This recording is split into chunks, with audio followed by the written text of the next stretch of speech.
Hey everybody, Brian at CEO Mastery, where we help successful entrepreneurs go from hands-on to hands-off, more growth, more profit, less stress, more happy times at the golf course, whatever turns you on. People sometimes ask me, hey, should I maybe aim for the stars with my business, my projections, my annual plan? Should I aim for the stars? And then, hey, if I hit the moon, not bad. And, you know, my answer is aim for whatever you're going to aim for. Aim for what you think is realistic and ambitious and a stretch and all that.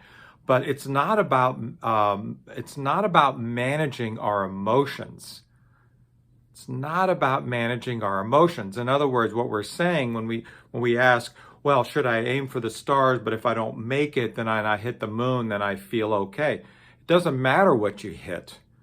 It's the process that matters, because we can't control anything beyond what we do. And even that is pretty hard, right? So why would we get all invested emotionally in what we can't control?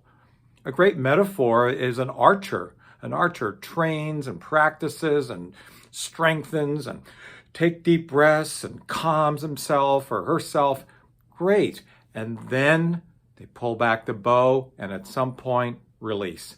At that point, they have no more control over that arrow. A bird could fly by and get hit. I hope not.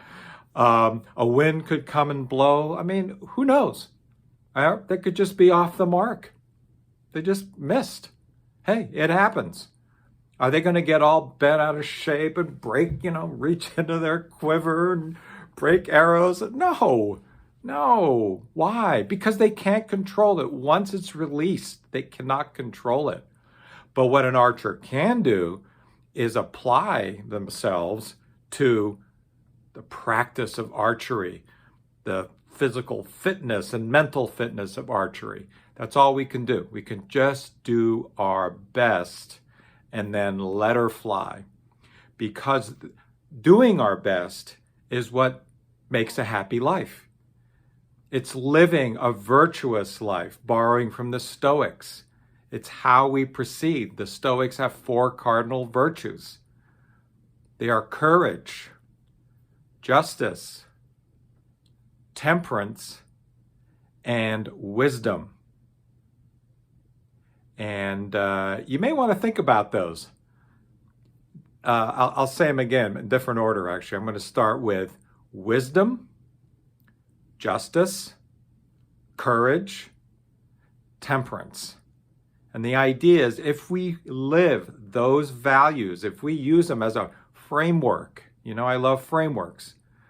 If we use them as a framework to guide our lives, our actions, then as best we can, living within those values, we do the best we can. And if we reach our goal, great. If we don't reach our goal, hey, so what? It happens. John Wooden was big on this at UCLA when he had all those a decade of championships. He always said to his boys, his players, be invested in being the best that you can be. And whether we win or lose, the emotion should fall within a pretty small range. Kind of happy, kind of sad, or kind of sad. Taking note. And that's a very Stoic thing to do. It's like, okay, didn't work out. Great. Now it gives me an opportunity to try again, to practice harder, to work on some other things. So anyway, it's not about aiming for the stars and then hitting the moon and then you don't feel so bad. It's about being your best, doing your best, and then letting it fly. And whatever happens, happens. It may not be, preferable, but hey, it happens. That's not what we're going to get our happiness caught up in. And as a leader, setting up our annual plan, setting ambitious goals, all of that is very, very doable and encouraged. And then do the best you can. So I hope this helps. By the way, there's a little expression, I guess I'm messing it up, but it's 95% in the process and 5% in the outcome. That's a much shorter way to say what I just said. All right, I hope it helps, and onward.